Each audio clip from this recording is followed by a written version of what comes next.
Esto es parte, digamos, de la crónica que se tiene desde la época de la Segunda Guerra Mundial. Los japoneses están desesperados para que Estados Unidos desmonte la base de Okinawa, que la tiene desde fin de la Segunda Guerra Mundial, y Estados Unidos no se va, y no se va a ir, ¿verdad? Porque como dice muy bien el maestro Noam Chomsky, la política de las bases y todo lo demás tiene que ver con un plan de dominación mundial. Y ese plan no es negociable y por lo tanto las bases son fundamentales para darle viabilidad a ese plan. Bien, acá tienen el mapa, no se ve muy bien, pero hay un par de detalles. La Antártida Argentina desapareció hasta un nuevo aviso. Digo para aquellos que piensan que ya la tenemos nosotros, para el imperio eso es un territorio que está fuera de control. Y lo muy interesante es que el mapa del Comando Sur abarca toda esta región así, pero nos deja fuera nada menos que México. ¿Y por qué? Bueno, porque México ya desde el punto de vista militar es parte de Estados Unidos. O sea, México ha perdido su soberanía militar, producto del Tratado de Libre Comercio. Hoy en día, Fuerzas Armadas de los Estados Unidos operan a sus anchas en México y en Canadá. ¿Por qué? ¿Cómo se justifica esto? Se justifica diciendo que Estados Unidos tiene que proteger sus fronteras, que la frontera más peligrosa de Estados Unidos es la del sur, no es la del norte, ¿no es cierto? Y que por lo tanto, a los efectos de proteger desde tierra, Fuerzas Armadas de Estados Unidos, Policía Migratoria, FBI, CIA, DEA, etcétera, tienen que poder operar y de hecho están operando ya abiertamente dentro del territorio mexicano y dentro del territorio canadiense. Les puedo contar si quieren historias personales y de amigos, por ejemplo, que lo bajan, un mexicano que lo bajan, venía de Kuala Lumpur a Toronto pegando el salto a Ciudad de México porque por razones estéticas no quería pasar por Estados Unidos, ¿verdad? Bueno, no interpretaron claramente esas razones estéticas los policías norteamericanos y lo bajan del avión en Toronto y lo interrogan en FBI y el Servicio de Inmigración. O sea, lo que yo le estoy diciendo no son anécdotas, es parte de eso que se llama Acuerdo de la Prosperidad y el Bienestar de los Pueblos del Norte, que incluye a los 3 firmantes del TLC. Digo, como esta hay montones de anécdotas. Ayer decía Telma Luzani que la ruta de vuelo, ¿no es cierto?, de Iberia, entre Madrid y ¿a dónde era que iba? A México, sí, Madrid, México, fue modificada a los efectos de que los aviones que antes no pasaban por el espacio aéreo norteamericano, ahora tengan que pasar por el espacio aéreo norteamericano. ¿Cuál es el problema de todo esto? Una pequeña incomodidad si uno llega a estar en ese avión. Que si llega a ver una persona que se sospecha puede tener vínculos con el terrorismo internacional, el avión no puede viajar, sobrevolar el espacio aéreo norteamericano y tiene que regresarse a Madrid. Esto pasó. Y viceversa pasó lo mismo. Un avión de Mexicana llevando a una persona hacia Ciudad de México, Barcelona, y el avión, cuando entra en el espacio aéreo norteamericano, es interceptado y le dicen que tienen que regresar a México o descender a un aeropuerto americano porque hay una persona ahí que es sospechosa de afinidades con el terrorismo internacional. Resultó ser una profesora conocida, profesora de matemáticas de la UNAM. Ninguna vinculación con el terrorismo internacional, pero ex esposa de un importante dirigente político de la izquierda de América Latina. Y eso es suficiente para que esta profesora menudita, su mundo es el de las sumas algebraicas y los logaritmos y nada más, y no tienen la menor noción del mundo político, la bajaron del avión porque era un peligro, una amenaza a la seguridad nacional de los Estados Unidos. Esto pasa hoy, sobre todo cuando uno llega a México y todo lo demás. Bueno, acá está un ejemplo, con esto se va a combatir al narcotráfico, al populismo, ¿no es cierto?, todo lo demás. Y el banco, digamos, el Comando Sur lo hace aplicando los consejos del Fondo Monetario Internacional, la Organización Mundial de Comercio, ¿no es cierto? Bueno, todas estas cosas que mejor tomárselas uno a la risa, porque si no, le dan ganas de hacer cosas mucho más graves. Bien, ya no está la amenaza soviética. Ahora, ¿cómo justificar toda esta expansión de bases? Bueno, la expansión de bases ahora se justifica por motivos humanitarios. Hay un desarrollo de toda la concepción estratégica de los Estados Unidos y ya estas bases militares, las guerras, etcétera, tienen objetivos humanitarios. La base que querían instalar en el Chaco, que no instalaron, porque se armó una reacción impresionante, totalmente inesperada, era una base que tenía por objetivo humanitario de prestar pronto socorro en el momento en que hubiera alguna emergencia, alguna catástrofe climática o cosa por el estilo. Esa es una de las grandes argumentaciones. La que instalaron ahora en Concón, en Chile, cerquita de acá, cruzando la cordillera, al norte de Valparaíso, unos 30 kilómetros, hay una base nueva, no las 4 que agregaron después de la publicación del libro de Luzani, sino ya estaba, era una de las últimas, y esa base tiene por objetivo desarrollar un programa especializado para control de disturbios urbanos.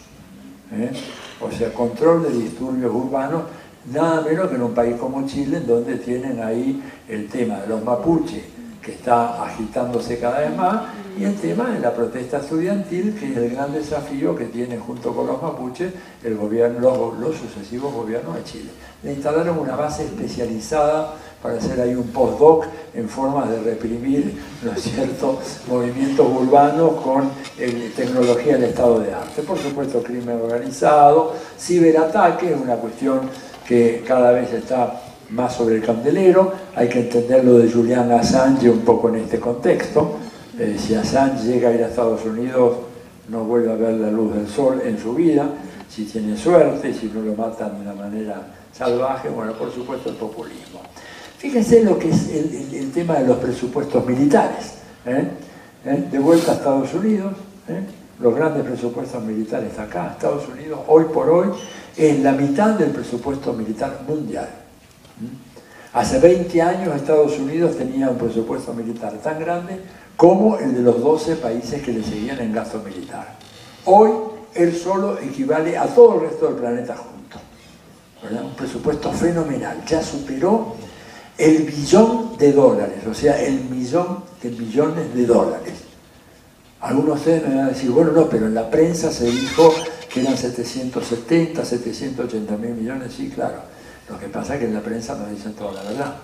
En la prensa no incluyen, por ejemplo, en el presupuesto militar de los Estados Unidos, el presupuesto de la Administración Nacional de Veteranos, que es una administración, una agencia del gobierno federal vinculada, ¿no es cierto?, al Pentágono, porque se hace cargo de todas las víctimas de las guerras que Estados Unidos libra en el exterior. Y ese número, que son casi 200 mil millones de dólares, porque ahí hay veteranos, algunos, quedan poquitos de Corea, muy pocos, pero sobre todo quedan muchos de Vietnam y quedan los de todas las guerras posteriores en Irak, en Afganistán, etc. ¿Verdad? Cuando ustedes suman esos, más suman el presupuesto de Halliburton y otras grandes empresas que ofrecen servicios tercerizados a las Fuerzas Armadas, ¿verdad? Que por ejemplo se encargan de la construcción de puentes, de caminos, de viviendas para estas bases, superan holgadamente el millón de millones de dólares. O sea, un presupuesto nunca antes visto y que antes se justificaba diciendo que estaba el peligro soviético. Pero ahora el peligro soviético no está, el peligro del populismo, el narcotráfico, el cambio climático, toda esa historia. Bueno, ahí tienen otra visión del gasto militar, de vuelta, no me quiero detener mucho. Ahí ven un poco de vuelta a Estados Unidos, la importancia que tiene, el Reino Unido, ¿no es cierto?, acá China. China es hoy por hoy el segundo presupuesto militar, pero el presupuesto chino es la sexta parte del presupuesto americano. Sexta parte del presupuesto de los Estados Unidos. Y ahí, digamos, los países que están haciendo una inversión muy fuerte es Brasil, ¿verdad?, que está haciendo una inversión muy grande ahora en presupuesto militar. porque Brasil se quedó dormido y como se durmió le rodearon de bases militares toda la Amazonía. Cuando se despertaron se dieron cuenta que estaban rodeados totalmente y ahora está haciendo un esfuerzo muy enérgico. Y por supuesto el otro país muy importante es Colombia. Colombia, que con el Plan Colombia y el apoyo militar de los Estados Unidos tiene un presupuesto muy elevado. Nosotros estamos por aquí, Argentina, ¿no es cierto? Es ese chiquitito, acá está Chile, acá está Perú, más vale que nadie nos ataque, y si no, que la muerte los pille confesados, como decía, ¿no es cierto? Porque va a estar dura la cosa. Claro, sí. Ojalá no provoquemos a nadie, no, porque no tenemos nada, ¿no es cierto? No tenemos defensa. Bueno, acá hay algunos instrumentos de la contraofensiva imperialista, ¿no es cierto? Digo, ¿por qué contraofensiva? Porque la primera década de este siglo se produce un gran avance del antiimperialismo en la región y en función de ese gran avance Estados Unidos desplegó una estrategia muy fuerte. Se jugó la carta brava, ¿no es cierto?, en el 2005 en Mar del Plata y le salió mal y perdió. 2005 fue la gran derrota de Estados Unidos en América Latina. Una derrota que no nos perdona ni nos va a perdonar por mucho tiempo, ¿no es cierto?, en el 2005, y entonces que empezaron a hacer, bueno, potenciar otras cosas, tratados bilaterales de libre comercio, abrieron los tratados con Uribe, ni bien capota el ALCA, de inmediato le ofrecen a Colombia, por encima de todas las violaciones de los derechos humanos, la posibilidad de un TLC, y luego lo extienden a Centroamérica, al Caribe, que preparan otras operaciones como, bueno, el ASPAN que le decía recién, que es el que le permite tener policías militares en los territorios operando dentro de México y de Canadá, el Plan Mérida, que es una extensión del Plan Colombia ya para agarrar todo el área de Centroamérica y del Caribe, y bueno, y finalmente la Cuarta Flota, que enseguida vamos a ver un poquito más en detalle. Voy rápido porque nos estamos quedando. A propósito de la Cuarta Flota, acá conocen al personaje, y ese libro lo acabo de ver ahí adelante, así que es Fidel Castro, guerrillero de tiempo, el libro de Katiuska Blanco, que es una joya. Bueno, y él dijo sobre esto, ¿no?, que con la Cuarta Flota no se arregla ninguno de los problemas que tiene América Latina, y mucho menos el terrorismo y el narcotráfico y todo aquello. Acá está una visión muy moderada y atenuada de las bases que Estados Unidos tiene hoy en la parte norte de América Latina, ¿verdad?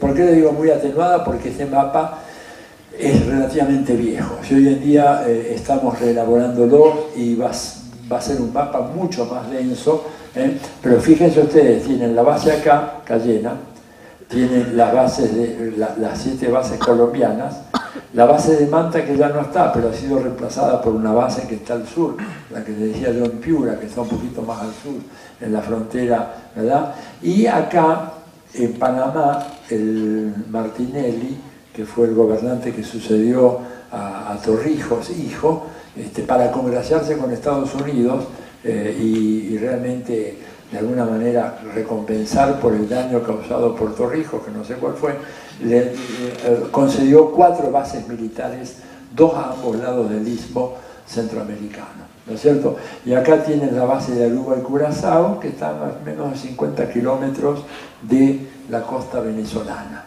O sea que si uno cuenta detalladamente, Venezuela está rodeada por 13 bases militares, aparte de las bases tradicionales.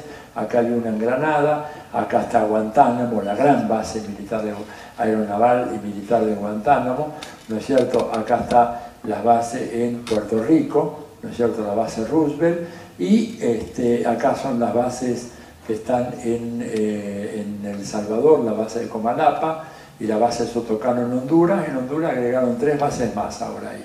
O sea que acá en total hay una treintena de bases militares, y esto que pongo ahí en amarillo es la ruta del petróleo, que está bien protegida por bases militares norteamericanas, sacando el petróleo venezolano o de acá, o de aquí, de Puerto Cabello o de Maracaibo, en una ruta así. 4 días de navegación tienen el petróleo. ¿Cuánto se demora el otro petróleo que viene de Medio Oriente? 35 días. Y 4 días. Transitando por un mar que ellos llaman el mar interior. Entonces, como ustedes se imaginarán, la importancia que tiene eso. Bueno, acá está otra forma de ver cómo está totalmente cerrado esa región, protegida con una serie de bases militares, etc. Y acá, esto es un poco el tema de la cuarta flota. Esto es lo que hace la cuarta flota, ¿no es cierto? Recorre los mares, pero la cuarta flota puede meterse acá por el Paraná, subir por acá, puede meterse por el Amazonas, puede meterse por el Orinoco, o sea, todos los grandes ríos de América Latina pueden ser navegados por la cuarta flota, según dice la cuarta flota. Pues ellos dicen, tenemos naves preparadas para transitar por los ríos interiores de América Latina. Por supuesto, para perseguir narcotraficantes y para ayuda humanitaria en caso de catástrofes, ¿no? Bueno, este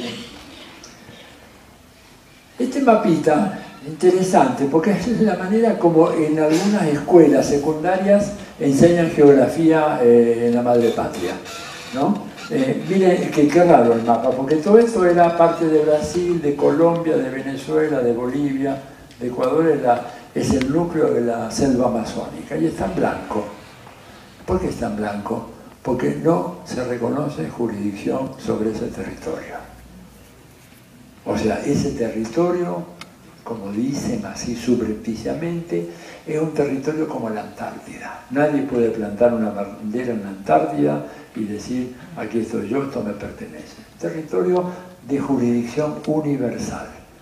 Y así se lo enseñan a los chicos. Por supuesto, así lo enseñan, sobre todo en las academias militares y en las escuelas militares, ¿verdad?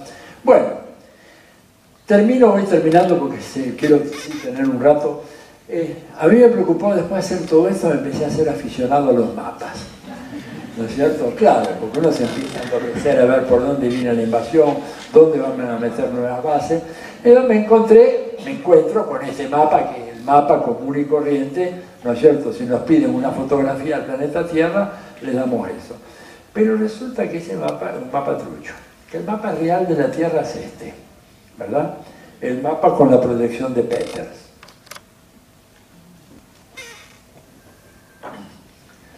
Esto revela que la lucha de clases también se da en la cartografía, ¿verdad? Se da en todas partes. También en algo aparentemente tan neutro objetivo como un metro cuadrado no es eso. Este es un mapa. Este es el mapa colonial. Este es el mapa de la dominación. Este es el mapa del imperialismo. En donde, ¿no es cierto?, hay unos países que están arriba y otros que están abajo. Y como dicen los ingleses por ahí, arriba is good, high is good, arriba es bueno. Que está arriba está en una posición de mando sobre el que está abajo, obviamente. Pero además, digamos, hay una evidente subestimación del tamaño de estos territorios, porque este es un mapa, Peters, ¿verdad? Que fue un alemán fallecido finales del siglo pasado, que es un mapa que tiene una gran ventaja, que hay una exacta proporcionalidad entre la representación gráfica de la Tierra y la superficie real de la Tierra, cosa que no existe en el otro mapa, ¿verdad? Y entonces fíjense qué interesante, porque uno dice, bueno, está bien, ahora lo hicieron bien, pero claro, ahora aparece África como algo muy importante, etc. Pero fíjense las distorsiones, ¿no es cierto? Fíjense que en el viejo mapa, llamémosle el mapa colonial blanco imperialista, para no usar ninguna expresión cargada de ideología, en ese mapa, Europa, ¿no es cierto? Europa, que es casi la mitad de Sudamérica, y si ponemos México y Centroamérica menos de la mitad, aparece casi tan grande o más que Sudamérica. Casual, ¿no? Otra de las casualidades. Fíjense lo que hacen con la pobre África. África es 10 veces más grande que Groenlandia y sin embargo aparece igual o tal vez un poquito más chiquita que Groenlandia. O sea, la subestimación de lo que es África, ¿no? Y la sobreestimación del norte. Acá tenemos otra vez China, es más de 3 veces Groenlandia, fíjense cómo la representan. Fíjense la distorsión alevosa. Distorsión alevosa. Y ustedes saben que este mapa, todavía el mapa Peters, el que yo propongo. Es un mapa que todavía, por ejemplo, no está reconocido en varios países del mundo desarrollado, que dicen que ese mapa es ideológico, que no representa la realidad, a pesar de que representa exactamente, milimétricamente, la proporcionalidad entre la superficie real y la superficie proyectada, porque como la Tierra es una esfera, al hacerlo plano, ¿no es cierto?, hay problemas de proyección, que el mapa de Mercator, que es el mapa tradicional, lo resuelve mal y lo resuelve con un criterio chauvinista norcéntrico de hacer la proyección de manera tal de que se expanda el norte y el sur se quede encogido. Y Peters lo que hace es poner la proyección real. El mapa no lo acepta. Bueno, ahí tiene una de las razones, ¿no es cierto? Bueno, por eso, por supuesto, el verdadero mundo es este, no es este. Este es el mundo ideológico, este es el mundo que vende el capitalismo, este es el mundo real, ¿no es cierto? Y América Latina y África y Asia, por eso la tricontinental, la unión de estos continentes puede cambiar el mundo, ¿o no? Bueno, fíjense, interesante un mapa invertido. ¿Por qué no tener un mapa así? ¿Verdad? En donde no hay un centro. A ver, ¿por qué vamos a suponer que la esfera terrestre tiene una mitad que pasa exactamente en un suburbio de Londres que se llama Greenwich? Y que ese es el punto cero. Bueno, eso es pura ideología y política.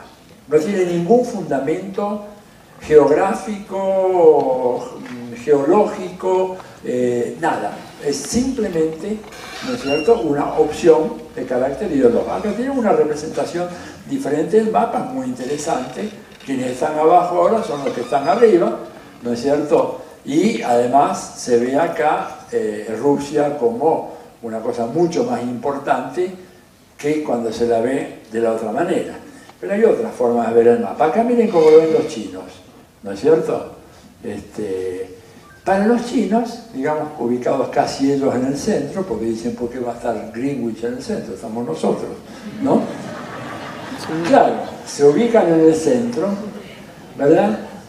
Y pasan cosas curiosas. Ahora que el extremo oriente ahora deja de ser China, es Estados Unidos. Estados Unidos es el extremo oriente. Por eso la relatividad de todas esas cuestiones, Medio Oriente, Extremo Oriente, bueno, depende de dónde uno está parado. Y además se entiende por qué esta puntita que vemos acá, se ve por qué con una indisimulable condescendencia cuando los chinos hablan de Europa suelen hablar de la península europea. La península, porque es esa cosita chiquita que está colgada acá en la gran masa euroasiática que es todo esto.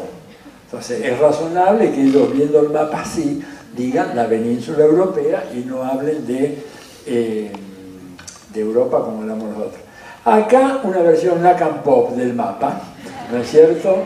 Argentina en el centro del mundo. Existe, absolutamente, existe.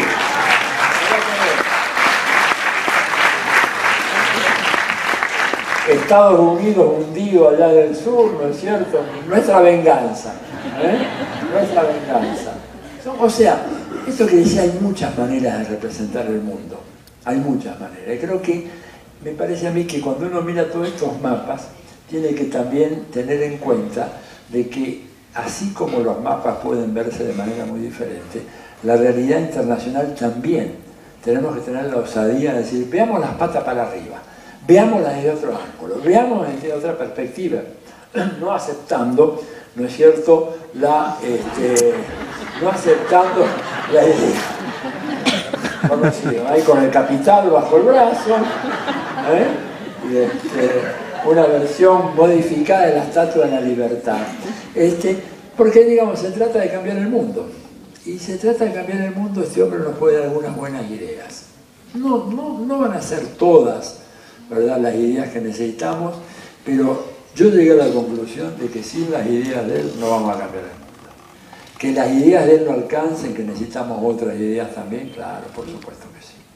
Por supuesto que sí.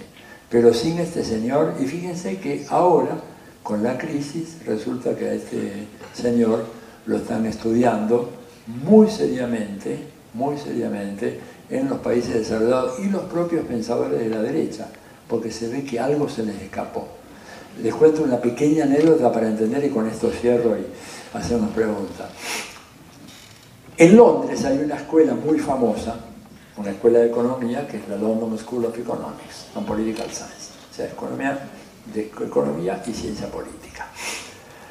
Como una institución muy establecida, hay un ritual, que es que cada año hay un momento en donde, un día, en donde la reina visita la institución y toma un té. Es un 5 o'clock tea clásico, absolutamente protocolar, se viene haciendo desde hace 30, 40 años. Hace un par de años, creo que fue en el 2009 o el 2010, la reina va a la reunión protocolar y ahí están todos los profesores, los académicos, algunos premios Nobel, algunos invitados. Es un acto muy formal, imagínense. Entonces estaban tomando té, conversando muy así respetuosamente, la reina hacía algunas preguntas y de repente esa señora le dijo: miren, yo quiero aprovechar esta ocasión para hacerles una pregunta. Y la pregunta es la siguiente: ¿cómo un grupo tan distinguido de profesores como los que hay en esta casa no supo advertirme de la profunda crisis en la cual estamos inmersos ahora, que compromete la felicidad de los habitantes de mi reino, la felicidad de mis súbditos? Ella es una reina, no habla como yo, ¿no es cierto? Era su reino, sus súbditos, pero preocupada dice: ¿cómo es que ustedes no me advirtieron de esto? Jamás pensamos que podía ser una cosa tan grave.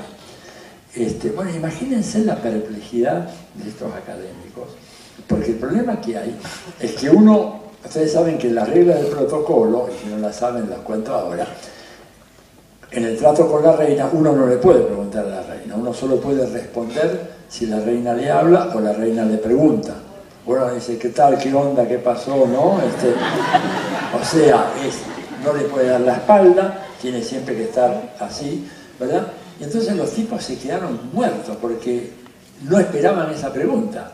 Entonces, bueno, carraspeos mediante se miraron y clavaron al tipo que era el más viejo de ahí, simplemente lo obligaron a tu turno, y el tipo tuvo que salir a decir: bueno, mire, su majestad, la verdad no tenemos ahora posibilidad de darle una respuesta, le pediríamos, si fuera usted tan amable, que nos diera un plazo razonable porque no queremos improvisar, queremos consensuar entre todos.